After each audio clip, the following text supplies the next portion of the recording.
রাজেশের হাত থেকে রোশনাইকে বাঁচাতে আসছে আরণ্যক।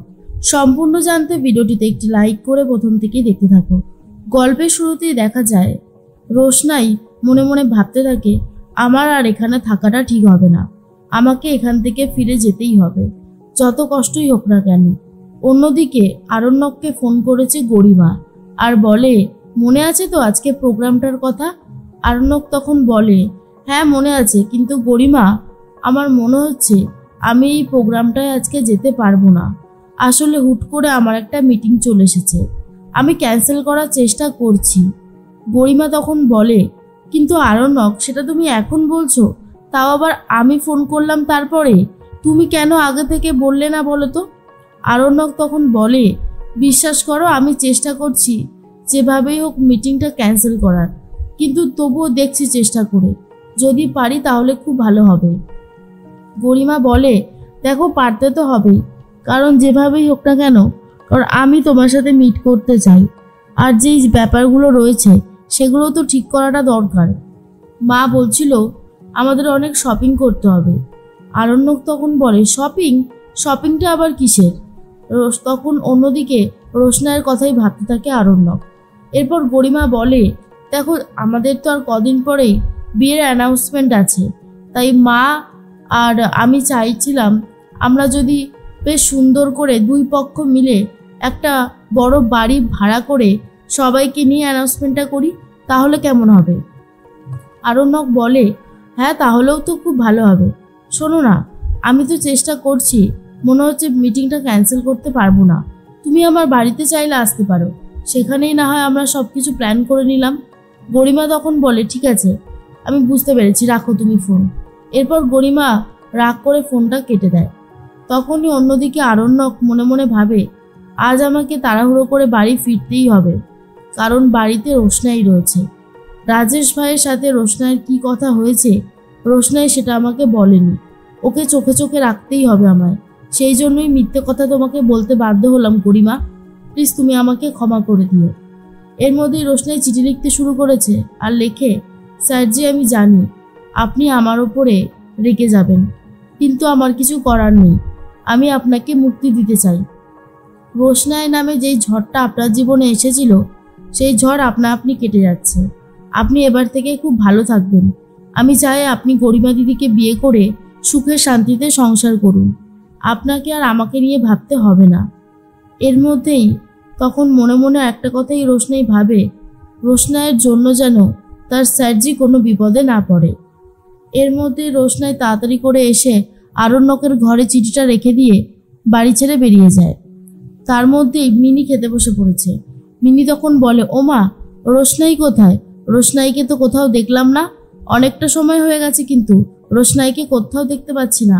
তখনই বড় মা বলে, আছে হয়তো কোথাও, তুমি খেয়ে নাও। আর তার মধ্যেই তখনই আরণ্যকের মা বলে, বাবা সুরঙ্গমাও চাইছিল আর আমিও চাইছিলাম যে দুই পক্ষ একটা জায়গায় হয়ে বিয়ের অ্যানাউন্সমেন্টটা করি, আপনি কি বলেন? দাদু তখন বলে, সে তোমরা যেটা চাইবে সেটাই হবে, আমি কি আর এইসবে কিছু বলতে পারি? এর মধ্যেই মিনি বলে, আমাকেও কিন্তু একটা নতুন জামা কিনে দেবে কেমন, আমিও একটা নতুন জামা পরতে চাই। আর তখন জাহ্নবী বলে, সব কিছুতেই মিনিটার বাড়াবাড়ি না করলে হয় না। তখন বড়মা বলে, জাহ্নবী তুমি চিন্তা করো না, ও যাবে না অনুষ্ঠানে আর আমিও যাব না। তখন আরণ্যকের মা বলে, বর্দি তুমি যদি না যাও তাহলে কতগুলো কথা উঠবে ভাবতে পারছো তো, তোমাকে যেতেই হবে, তুমি যাবে না বললে আমি শুনবো না। এরপর মিনি বলতে থাকে, কোথায় গেল রোশনাই? তখন মিনিকে বারবার করে শান্ত হতে বলে বড় মা। আর আরণ্যকের মা বলে, জাহ্নবী যাও তো দেখে এসো তো মেয়েটা কোথায় গেল, নাহলে মিনি কানের মাথা খেয়ে নিচ্ছে। আর জাহ্নবী তখন বলে, এই মেয়েটা যে কোথায় হুটপাট চলে যায় কে জানে, বলেই জাহ্নবী খুঁজতে বেরিয়েছে। আর রোশনাই বাড়ি থেকে বেরিয়ে অটোওয়ালাকে জিজ্ঞেস করে যে এই হোটেলটা কোথায় রয়েছে। অটোওয়ালা বলে, এই হোটেলে আপনি একবারে যেতে পারবেন না, অটো করে আপনাকে যেতে হবে আর তারপরে বাস ধরে যেতে হবে।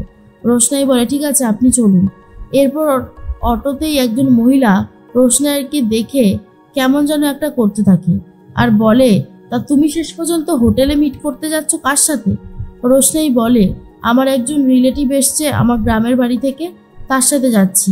আপনাকে আমি চিনিও না, জানিও না, আপনার সাথে এতগুলো কথাই বা আমি বলবো কেন? অদ্ভুত তো।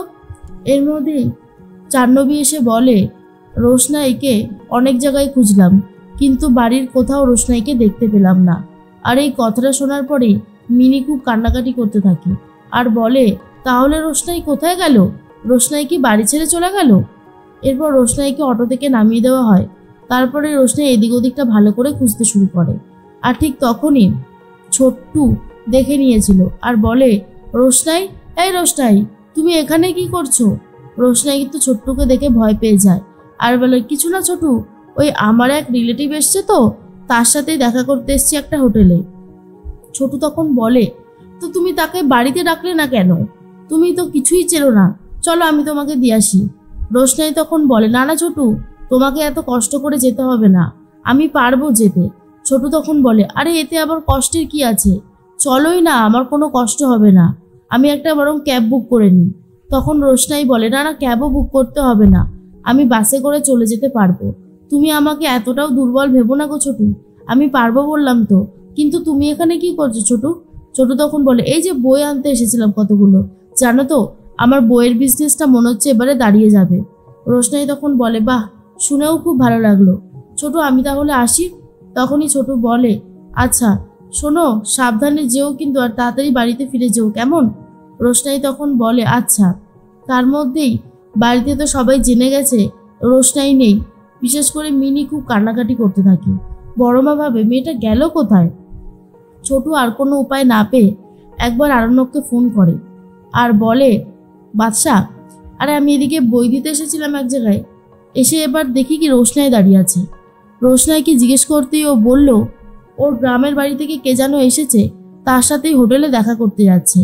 কথাটা শোনার পরে আরণ্যক বলে, কি বলছো ছোটু? ওকে আটকাও, ওকে শিগগিরই আটকাও। ছোটু তখন বলে, ওকে আটকাতে চেয়েছিলাম, ও তো চলে গেল।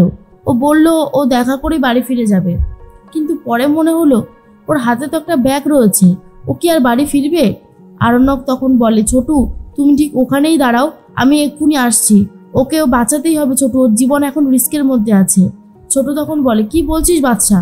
বাদশা তখন বলে, হ্যাঁ ছোটু, আমি একদম ঠিক কথাই বলেছি, তুমি ওখানেই দাঁড়াও, তুমি ওখান থেকে কোথাও যাবে না। এর মধ্যে আরণ্যক বলে, এই ভয়টাই পেয়েছিলাম যে রোশনাই না চলে যায়, ঠিক সেটাই হলো। রোশনাই যে কি করে না বুঝতে পারছি না। অন্যদিকে রাজেশ ভাই তো অপেক্ষা করেই আছে আর মনে মনে বলে, রোশনাইকে যে একটা ফোন করব সেটাও হবে না, একবার তোমাকে নিয়ে বেনারসে ফিরি, তারপর তোমার কপালে কি দুঃখ নাচছে তুমি এখনো জানো না সেটা রোশনাই। আর রোশনাই হাঁটতে শুরু করেছে, আরণ্যক গাড়ি নিয়ে আসছে রোশনাইকে ফিরিয়ে নিয়ে যেতে।